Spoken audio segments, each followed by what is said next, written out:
Hola, ¿qué tal? Dios los bendiga.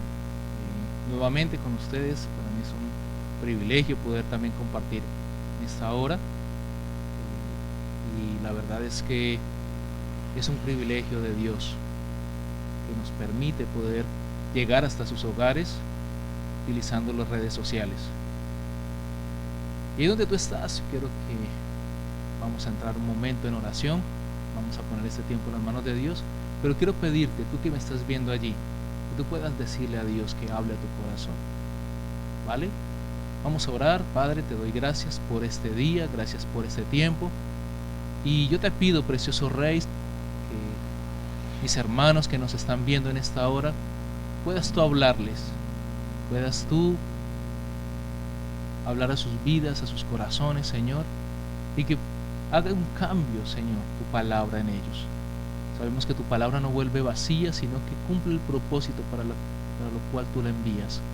Señor, en esta hora te doy gracias, precioso Rey, por cada persona que está allí, Señor. Te pido, Padre Santo, Señor, que se esté derramando bendiciones, Señor.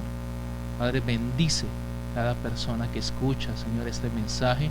Bendice sus familias, Señor. Y te pido, precioso Rey, que sea tu presencia manifiesta en cada uno de ellos. Que sea tu palabra ministrándoles, hablándoles y transformándoles, precioso Rey.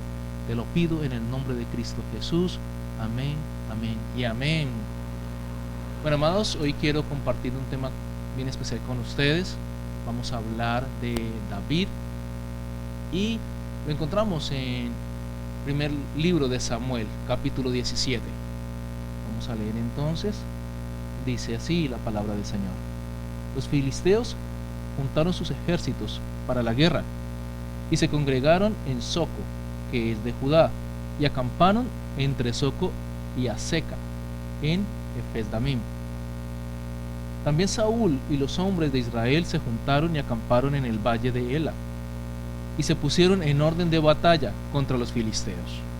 Vemos que se va a presentar una confrontación entre los filisteos y el ejército de Israel a mando de Saúl. Y dice que el ejército de Israel hicieron formación. Recordemos que ellos vienen de tomar la tierra prometida, aquella tierra que fluye leche y miel. Empezaron a conquistar, o sea, saben pelear y como tal se forman para la batalla. Pero miremos lo que acontece y lo que produce el hecho que los filisteos hayan cambiado las reglas de juego. Miremos en el versículo 3, dice: y los filisteos estaban sobre un monte a un lado, e Israel estaba sobre otro monte al otro lado, y el valle entre ellos. Salió entonces del campamento de los filisteos un paladín, el cual se llamaba Goliat, de Gad, y tenía de altura 6 codos y un palmo. Estamos hablando alrededor de 3 metros de estatura. Y traía un casco de bronce en su cabeza y llevaba una cota de malla, y era el peso de la cota 5000 ciclos de bronce. Sobre sus piernas traía grebas de bronce y jabalina de bronce entre sus hombros. El asta de su lanza era como un rodillo de telar, y tenía el hierro de su lanza 600 ciclos de hierro, e iba su escudero delante de él. Vemos que cambiaron las cosas de formación para la guerra, para la batalla, donde venían unos contra otros. Ahora se enfrentan a algo muy diferente. Sale del campamento un hombre muy grande, un gigante, por decirlo de alguna manera, con una estructura de acero, con una estructura que la verdad producía así una situación de temor. Y continúa diciendo el versículo 8, miremos: y se paró y dio voces a los escuadrones de Israel diciendo: ¿para qué habéis puesto en orden de batalla? ¿No soy yo filisteo y vosotros los siervos de Saúl? Escoged de entre vosotros un hombre que venga contra mí, y si él pudiera pelear conmigo y me venciere, nosotros seremos vuestros siervos. Si yo pudiere más que él y lo venciere, vosotros seréis vuestros siervos y nos serviréis. Y añadió el filisteo: hoy yo he desafiado al campamento de Israel, dadme un hombre que pelee conmigo. Oyendo Saúl y todo Israel estas palabras del filisteo, se turbaron y tuvieron gran miedo. Vemos cómo un pueblo acostumbrado a la batalla, a salir a conquistar, sale un hombre, un solo hombre, sale a enfrentar el ejército. Y dice que en el versículo 10 dice que hoy, dice Goliat, hoy yo desafío al campamento de Israel. ¿Sabes algo? Muchas veces nos sucede así. Somos personas muy capaces, nos hemos enfrentado a muchas dificultades. Tú y yo hemos pasado por situaciones bastante complejas, pero el enemigo cambia la estrategia y tú y yo tenemos miedo. Tú y yo dejamos de creer, nuestra fe se ve afectada a causa del enemigo. Una cosa es que nos enfrentemos ejército contra ejército, otra cosa es que un hombre de las características del gigante Goliat diga: venga uno, peleemos, uno hombre a hombre, y enfréntese conmigo. Si tú me ganas, nosotros te serviremos, pero si yo te gano, ustedes nos servirán. ¿Sabes algo? Muchas veces hemos permitido que un gigante se levante y empiece a desafiarnos. Tú no puedes, tú eres poca cosa, tú no tienes el estudio, no tienes la capacitación, no tienes las capacidades, Dios no te llamó, tú tan pecador, esto te quedó grande, estás lleno de temores, no sirves para nada. Definitivamente nos enfrentamos a un gigante que nos desafía. Y muchas veces nos pasa lo mismo que hizo el pueblo de Israel. Nos llenamos de temores, de inseguridades, de miedos. El pueblo de Israel acostumbrado a la batalla, pero desafortunadamente a veces nos pasa esto mismo. Pero miremos, continúa el pasaje.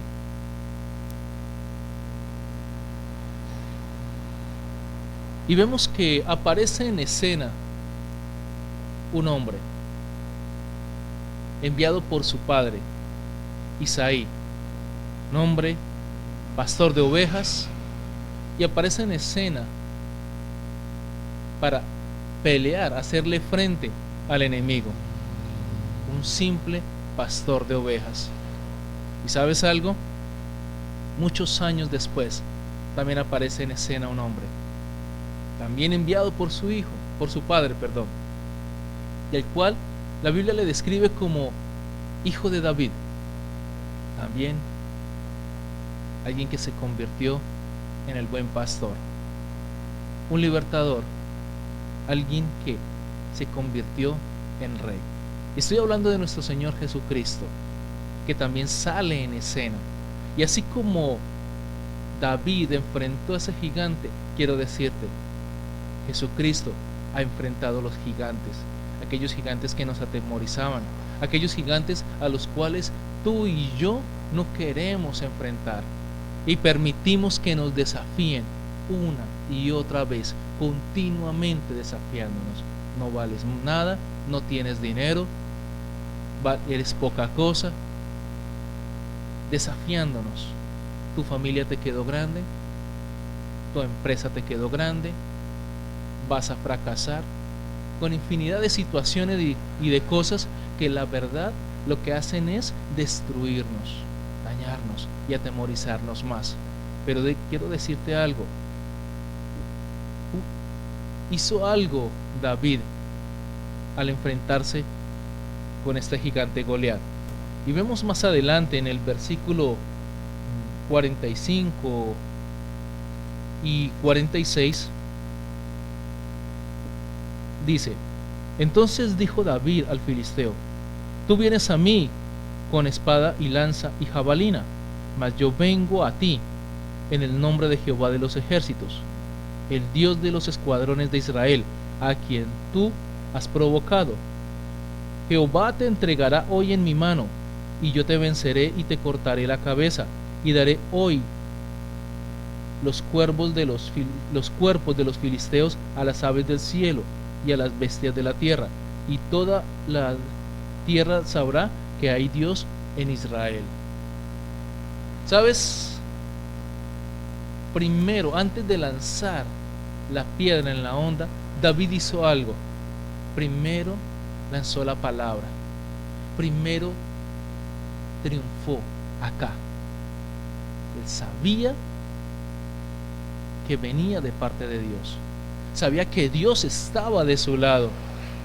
Y muy claramente le dice a este gigante: porque has desafiado al ejército del Dios viviente. Y hoy Dios te entregará y cortaré tu cabeza y daremos los cuerpos de los filisteos a las aves. ¿Sabes algo? Tú y yo tenemos que dejar de tenerle tanto miedo a las situaciones. A veces vemos los problemas como gigantes, grandes problemas, y vemos pequeño a Dios. Y ese es el inconveniente que tú y yo tenemos, cuando realmente, ¿qué son los problemas para la magnificencia que es Dios, para lo grande que es Dios? Tú y yo hemos peleado en el terreno del enemigo, hemos peleado de tú a tú, pero David no hizo eso. Aunque David se enfrentó al gigante, quien se enfrentó primero fue Dios, porque David puso delante a Dios. No iba solo, él no iba a enfrentar a este gigante en sus propias fuerzas. Primero lanzó la palabra, primero le creyó a la palabra, y segundo, sabía su condición. ¿Quién estaba detrás del asunto? Dios Todopoderoso, Jehová de los ejércitos. Y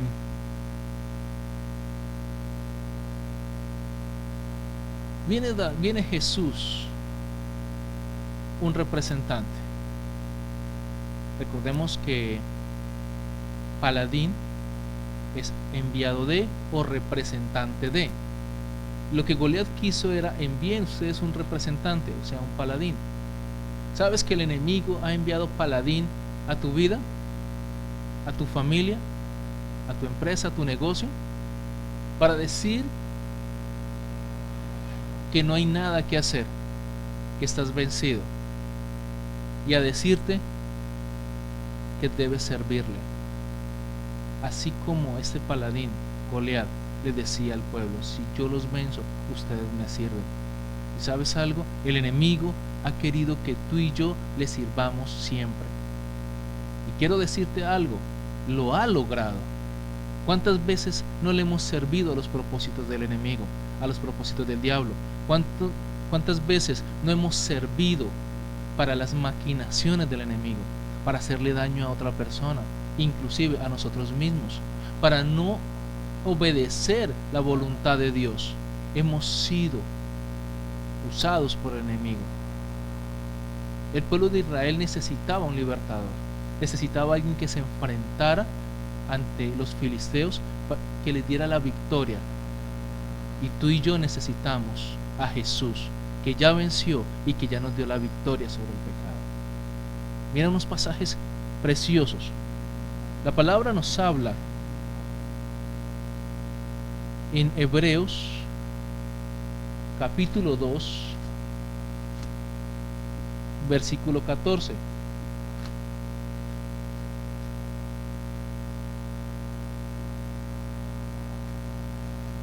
Mira lo que dice la palabra. Versículo 14 nos dice: así que, por cuanto los hijos participaron de la carne y sangre, él también participó de lo mismo, para destruir por medio de la muerte al que tenía el imperio de la muerte, esto es, al diablo. Destruyó al que tenía el imperio de la muerte, al diablo. Jesucristo es el representante que Dios envió para enfrentarse con el enemigo, por ti y por mí. Tú y yo no tenemos que enfrentarnos al enemigo, porque ya Cristo se enfrentó y triunfó y ganó. Tenemos la victoria de Jesucristo para nosotros. Quiero decirte algo, Saúl no se enfrentó en esa batalla contra el gigante, fue David. Asimismo, tú y yo no nos enfrentamos ante el enemigo, fue Cristo el que lo venció, el que se enfrentó y tuvo la victoria para Cristo y la victoria para ti y para mí. Pero quiero mostrarte otro pasaje también precioso. Lo encontramos en Colosenses. Acompáñame al capítulo 2 de Colosenses, versículo 15. Mira lo que dice: y despojando a los principados y a las potestades, los exhibió públicamente, triunfando sobre ellos en la cruz. Despojando a los principados y a las potestades, y los exhibió públicamente, triunfando sobre ellos en la cruz. ¿Sabes algo? Tú y yo nos vamos a enfrentar de pronto a muchos gigantes que quieren venir a opacarnos y quieren venir a destruirnos, pero ya Cristo los venció y los exhibió públicamente en la cruz. Es necesario que tú y yo entendamos que somos más que vencedores por medio de Cristo, que Cristo nos rescató, nos libertó y triunfó. Así que esta es la seguridad que tú y yo tenemos. Cristo venció y tú y yo somos coherederos de esa gloria, vencedores. No sé qué paladín estés teniendo en tu vida en este momento. No sé si tu paladín te dice que tu hogar fracasó, que tú fracasaste como esposo, como esposa, que fracasaste como padre. No sé si tu paladín con el cual te estás enfrentando en este momento, ¿qué te está diciendo? ¿Que vales poca cosa? ¿Que eres insignificante? ¿Que eres un perdedor? No sé qué te puede estar diciendo. ¿Que lo has intentado muchas veces y eres un fracasado? ¿Que vuelves a caer en la misma situación porque no podrás nunca salir de esa situación, de esa adicción, de aquello que te aflige? Yo no sé si tu paladín te está diciendo que tus hijos se perdieron, que tus hijos no tienen más vuelta atrás. Pero yo quiero decirte algo: Jesucristo venció y Jesucristo nos ha dado la victoria. Así que no le creas más a ese paladín. Vamos a enfrentarlo porque ya Jesucristo nos dio la autoridad sobre toda fuerza del enemigo y nada nos dañará, dice su palabra. Así que es necesario que tú y yo tomemos las armas que Dios nos ha dado y enfrentemos al enemigo, recordándole y diciéndole que Él puede recordarnos nuestro pasado, pero nosotros le recordaremos su futuro, y su futuro es las profundidades del abismo. Su futuro es que ya fue condenado y que vencido está. Vamos a orar. Y quiero decirte a ti, en donde tú estás, que Dios tiene el control de toda situación, que Dios espera que tú y yo le dejemos actuar en aquellas áreas en las cuales tú y yo necesitamos que Él trabaje en nuestras vidas. Él quiere meter su mano en tu vida y en mi vida para darle un orden, pero necesitamos darle ese derecho legal para que haga los cambios necesarios. Tú y yo tenemos que hacer nuestra parte y Él hará la suya con cada uno de nosotros. Así que yo te invito ahí donde tú estás a que reflexiones en esto. No sé si te estás enfrentando ante un problema financiero, ante un problema personal, un problema profesional, no sé, pero sí te sé decir, sí te puedo decir que ya Cristo venció y te ha dado la victoria. Vamos a orar. Amado Padre, te doy gracias, precioso Rey, por tu palabra. Padre, bendigo cada hermano, cada hermana que está ahí escuchando, cada persona, precioso Rey, que escucha esta palabra. Te pido, precioso Rey, que hayas hablado a sus vidas, a sus corazones, Señor, y que podamos entender nosotros, precioso Rey, que tú ya venciste, Señor, que tú nos diste la victoria, que así se levante el paladín que sea, Señor, tú estás en medio de nosotros y tú peleas por nosotros, precioso Jesucristo, que tú venciste al diablo en la cruz, que tú venciste todos esos gigantes que nos querían oprimir, precioso Rey, y nos has hecho más que vencedores. Te doy gracias, Padre, por esta palabra. Bendigo cada persona que está escuchando. Y precioso Rey, te pido, Espíritu Santo de Dios, perfecciona la buena obra que has empezado. Yo te bendigo y ahí tenemos el número telefónico, aparece en pantalla o aparece allí en el video de YouTube. Quiero bendecir tu vida y quiero decirte, estamos para servirte. Estamos en Cali, Colombia, y somos la Iglesia Cristiana Soplo de Vida. Bendiciones de lo alto.